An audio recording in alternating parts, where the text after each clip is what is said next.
So today in my talk, I'm working as a postdoctoral researcher. I'm Dr. Rashmi Gupta in University of Agder.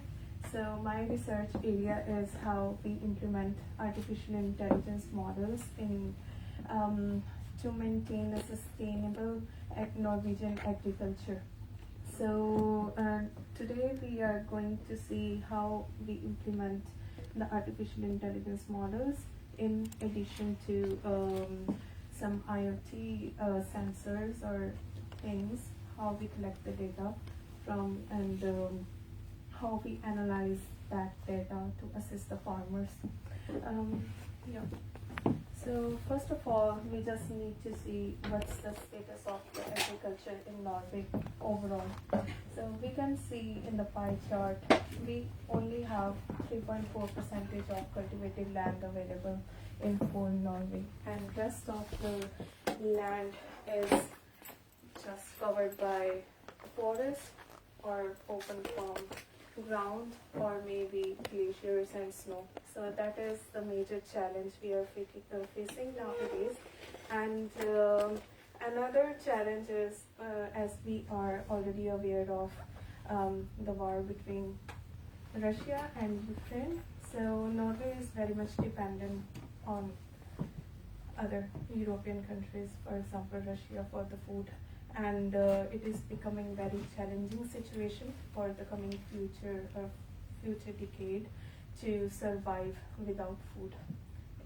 So being a researcher, it is our responsibility. We felt our responsibility to in any way, if we can integrate the IT advancements with the agriculture domain, so that we can anyhow assist the farmers so that to maximize or optimize the production in the next year, in next coming years. So by having this thing in mind, we are come up with a project Cornamo. So Cornamo, in the sense, we have three major goals. The first goal is production optimization, where we are focusing on how the quantity, how we can optimize or maximize the grain quantity in a coming year.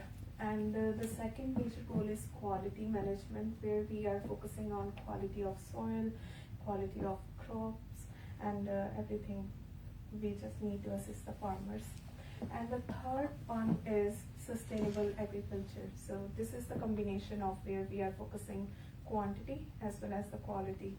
Maybe whatever we are producing, it's not a good quality, not good for human consumption. It could be a livestock consumption. So what's the benefit of doing all the hard work for the farmers? So we just need to think seriously about it. What type of weather or what type of fertilizers the farmers are using, and what would be the quality of the produced grain at the end. Okay, so in that way,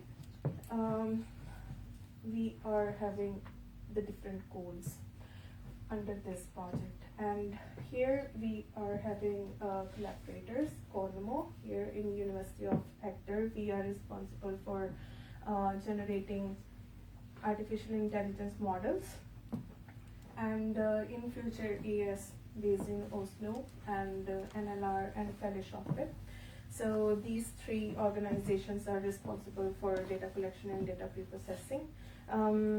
We are giving them ideas, like we could use drones as well, so that we can collaborate with the IoT people and some of the industries who actually use such kind of technologies, because data collection is not in our hands. So we just need to rely on some kind of organizations who can actually help us to collect the data in somehow by using different sensors like drones and any other sensor to capture maybe soil parameters or something.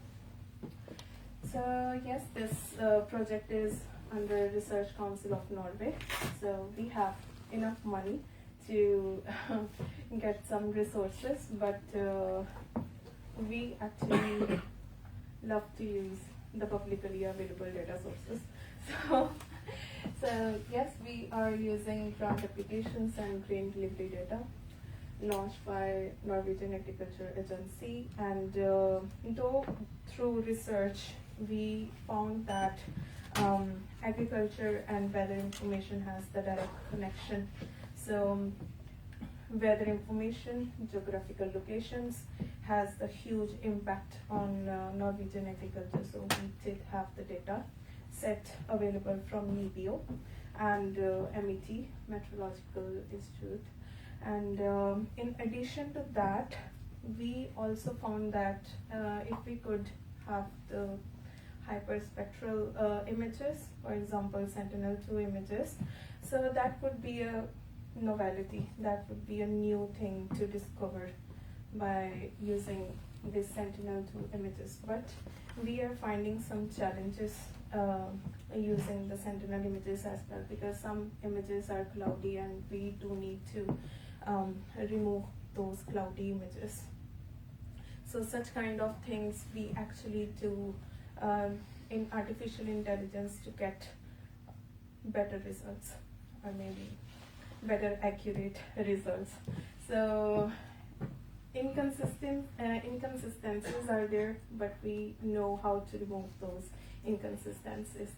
And yeah, we are finding and try to find the better Sentinel images as well.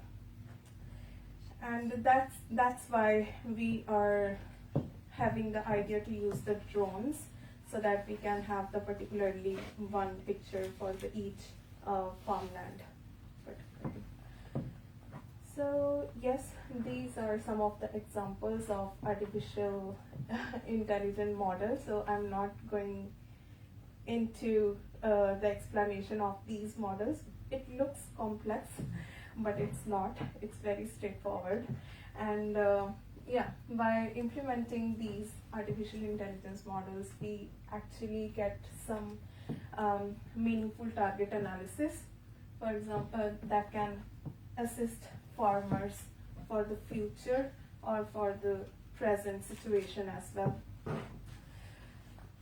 The assistance in terms of what crops need to seed next year, such kind of information we can provide to farmers, or what kind of chemicals or fertilizers the farmers can use to fertile their soil more.